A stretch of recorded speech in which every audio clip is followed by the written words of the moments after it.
Mga ka-sisters, itong balat ng baka, kasama din ito sa dinala ni ka-brother Ed dito sa amin. Nilaga ko siya kagabi, kasi gabi na, hapon na si ka-brother Ed nag-uwi dito sa amin, kaya gabi ko siya nilaga. Ayan, napakalambot na mga ka-sisters. Balat ng baka, first time nakatikim kami.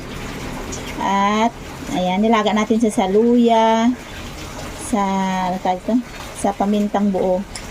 So mamaya lulutuin ko ulit siya ng panibagong recipe.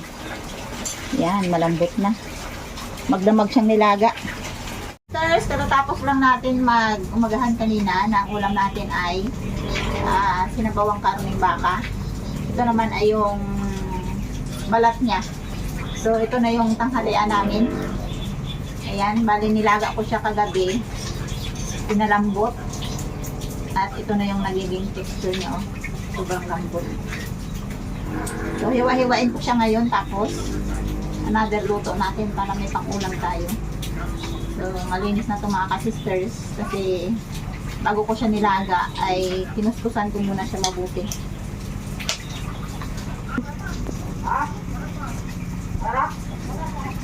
Wala, sobrang sticky.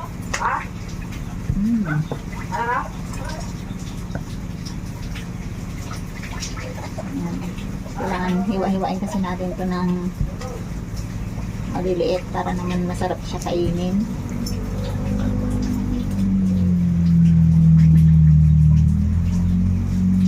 Talaga naman napaka siya, kunat pa. Yan. Ada itong pangobra? Tapos like, sa chow? Wada mo. Ay bagay, may mag-plastic magalang motor mo. Ayan. Plano na naman ng ka-brothers maglambat. Yan, medyo maingay. Ayan. Malalaki ang gayat. Sarap nga yan, para busog lag. Busog agad ang bunganga. Pag malaki ang gayat.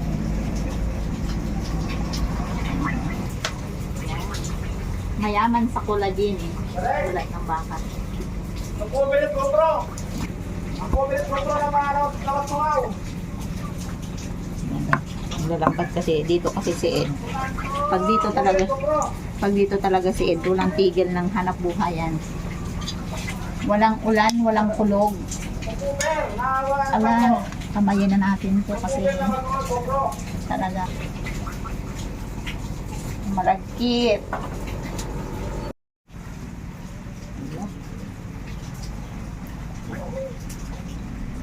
Kailangan ang bilog pa ang paninta. Ilot natin ang parang Yung chopping board na yung nag-adjust. siyempre. Ayan talaga.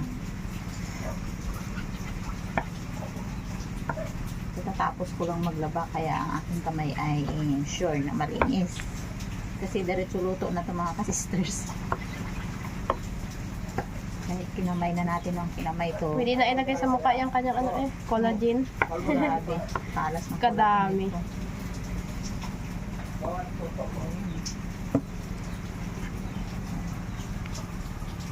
Sa mga naglulukag ay pasok na pasok yung balat ng baka.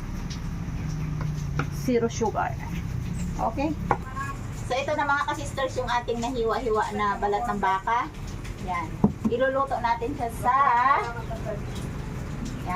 sa dahon ng sampalok, pampaasin. Sisters, nagpakulo ako ng tubig, tapos itong dahon ng sampalok ay pakukuluan ko dyan para makuha ko yung sabaw niya na maasim na. Yung recipe na to mga ka-sisters ay tinuro lang sa akin. Masarap daw talaga yung balat ng baka na may dahon ng sampalok. So ito na mga ka-sisters, nilaga natin ng 8 oras para lumabas ang katas. Pupunta doon sa sabaw yung asim ng sampalok. Yan, joke lang. Hindi yan 8 oras, kundi ilang oras lang. Tahanguin natin.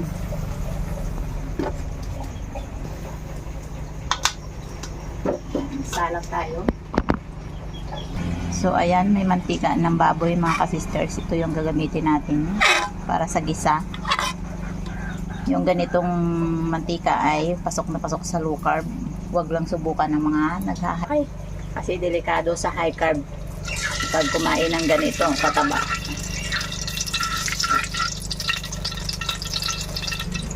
So, ito yung mga spices natin. Unahin natin yung luya. Para lumabas ang aroma ng luya, ay unahin ang luya. Yan. Sunod natin ay yung bawang. Medyo ito, spread natin ng konti para mabango yung sabaw.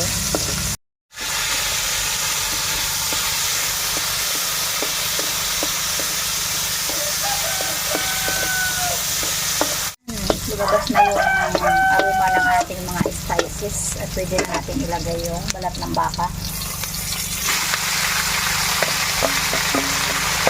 Manikit, nalalagkit dahil sa balat ng baka.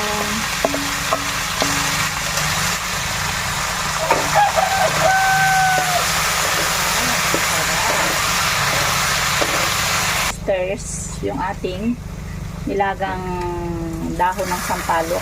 Ito yung isasabaw natin. Ayan. Medyo i-estimate lang muna para hindi masyadong maasim at tama lang. Mag-balance lang yung asim ng ating sabaw. Mamaya dagdagan uli natin yan kapag natimpla na. Dahil wala pa yung lasa mga ka-sisters, lagyan agad natin ng asin. Tapos paminta. Para habang kumukulo yan ay ma-absorb ng balat ng baka yung asin at paminta. So takpan natin.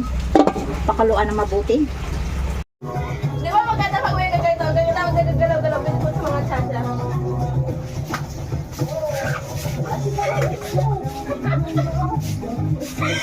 Tamang kunuran siya Lamay. May matay ha? May po, si mama nagkabasa. Matay yan. Baka mapagpag na yan.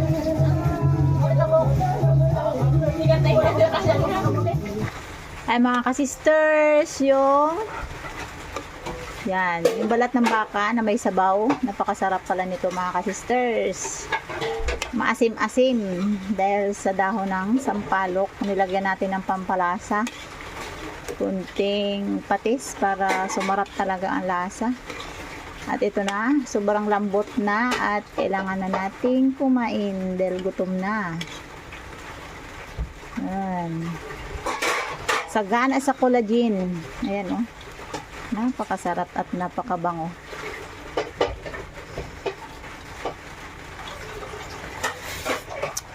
Wow. Sobrang sarap. Isalin natin sa isang pinggan.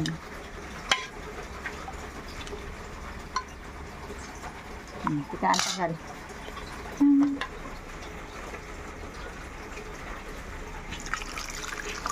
Tamang-tama mga ka-sisters sa maulan na panahon. Sabaw na mainit. Oh my, kain ka? Sige, ako ng konti lang. Bakit konti lang? Kasi kain din. Kuha ka doon ako. Doon na magkakain sa inyo si Ed. Ito na ang ulam mo. Ed, kain ka lang. Ayan. Oh, mga ka-sisters, masarap talaga siya. Yung sabaw. Mainit-init. Okay, doon na tayo. Nakatapos na naman ako magluto at kakain na naman kami. So, ang aming ulam is balat ng baka na may sabaw. Pero napakasarap. Para siyang buto ng pagkaluto. Yan, hindi ko siya nilagyan ng pampalapot talaga kasi gusto ko yung natural. So, ayan, kakain na kami at pray muna. Maraming salamat ito sa pagkakas sa Amen. So, si Brother Ed po, mga ka-sisters, ay kay nanay kakain. Pero yung ulam nila is the same pa rin sa ulam namin ngayon. Yan. Kain tayo mga ka-sisters! sa mga low carber ay pasok ang balat ng baka. Anti-aging. Pagana sa collagen. Yun. Ang tama ka, Yan, Bagyo parang to. gelatin. kabagyo, lamig, may sabaw. Ang tama mga sisters, dumating si Brother Ed dito sa amin is may low pressure. So, walang tigil ang ulan, hindi kami makalabas, hindi kami makapaghanap buhay doon sa dagat kasi malakas ang dagat. So, tamang-tama talaga dahil wala kaming kaulam-ulam. At siguro kung walang dinala si Brother Ed sa amin is mag-uulam kami ng tuyo na dilis na may gulay. Yun talaga Parang si... ang magiging ulam sana namin. So dahil sa dumating si Brother Ed, syempre nakaulam tayo na masarap-sarap. Yan. Once in a blue moon lang kami mga sisters makaulam ng mga ganito. Alam niyo naman, malaking expenses yan. So, hindi natin pwedeng araw-arawin yan kapag ano tayo. Pag sinasabing pagbabudget. Yan. Kaya si Brother Ed lang talaga ang minsan nakakadala dito ng masarap na ulam sa amin at lahat naman kami nakakatikim. So, ayan. Yan ang blessing sa amin ng God. Dahil may nagbibigay sa amin ng mga pagkain na masarap. So, hindi ako magkakanin mga sisters. Iabot ko kasi yung panin na tapos pa ganyan. At syempre, doon tayo sa ating niluto. Oh, dyan ikaw man. Wow! Bitaw ang kanin sa sabaw! Yan ka naman sa ilalim. Okay. So, Ala, ang kulang nito ya. kultuyo. Sili. Sili. Sili. Makain ko sili. Mga hanghang na ito kasi dahil sa Paminta? paminta. Hindi, ba't Iba ang ano naman sila. Mas gusto ko yung anghang niya na galing sa paminta. Ayoko muna magsili. Kasi tag-ulan, baka biglang uminit. Yan. Ang payat na natin mga ka-sisters. Walang exercise sa low carb pero pumapayat. Ayan. Talagang mas mapayat ako compare siguro kayo sa Yahay kahit sabihin pareho kami nag-low carb dahil siya naka-opisina. Ako naman ay naka-farm. Naka-farm? Ha? May labor. Kasi mas mahirap yung gawa ko mga sisters pagdating sa garden Siguro natin. lang, ha? Lang ha? Wala kang sili niya. Wow, nagtunog yung ating pato. Pato Wala rin. kang pakin. May kunting nag-ano dito. Sarap. Parang ang lasa ng mga sisters, walang pinagkaiba dun sa buto. Ano eh? Ano ba tawag dito? Buto di ba to? Buto. Hindi, buto lugaw. Iba na Hindi, yung buto. buto lang. Buto lang. Pwede to. Baka ba? Sarap. Hindi, fix na ito. Huwag nang pakadagdagan ng alat. Ano may kapang kaya ako yung Ito gusto nyo. Di ba taka lang sa iyo? Mataas ang Tama timpla lang. na itong bata na to? Di nalo na sa ng kanin. Nguyain mo buti. Nagtabang. Pero kung nakagalito, tama na. Masarap. Lambot na eh. Nawag ko naman. Maraming oras ang paglaga niyan. Ano grabe. Sarap. Wala. May anghang na saya. Wala pa. Meron daw kasi. Kapag lang. Pero grabe yung ganda ko. Gusto ko ito mamata. Kuyain mo yun, oh. Parang kumain ka ng gelatin. Oo, tumang. Tanong ko lang sa inyo mga ka-sisters. Kasi ang iba sa atin habang nanonood ay mas magaling magluto. So ito bagang balat ng baka. Kapag nilaga mo siya ng palambot-lambot, tapos dudol mo sa chicharon. Chicharon balat ng baka. Pwede kaya yun? Yan. Comment below mga ka-sisters at malalaman natin kung talagang kaya siyang gawin. Kung gagawa ko. Chicharon, chicharon, balat ng baka. Yan. Kung paano. Kasi ang alam ko lang mga sisters is balat ng baboy. Yung taba ng baboy, balat ng baboy, ginagawang chicharon. Masarap kasi gawin chicharon siguro to. Kasi pag nagutom kami ng mga low carber is, ito yung maganda na, ano, ito gawin nga hamba sabi nga. Nakala tutumin ito, no? Nakala tutumin. Pag may chicharon kasi kapag nagutom, yun ang pinaka magandang merienda, maliban sa nuts. Ay yung nuts naman is Nakakasawa din pag lagi. Kami dito mga sisters kapag mga sanay kasi kami na laging kumakain may sabaw. Kaya gusto lagi namin kapag nagluto kami ng ulam is may sabaw talaga. Lagi kami may sinabawan, gulay, yun talaga ang pinakapangunahin namin gustong pagkain, sinabawan.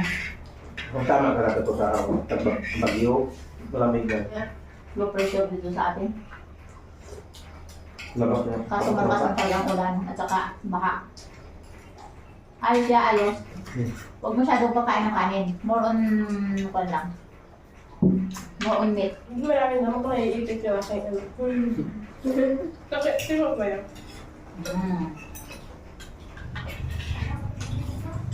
Ano? Wala. So ayun mga sisters, matagal namin muyain yung ang balat ng baka.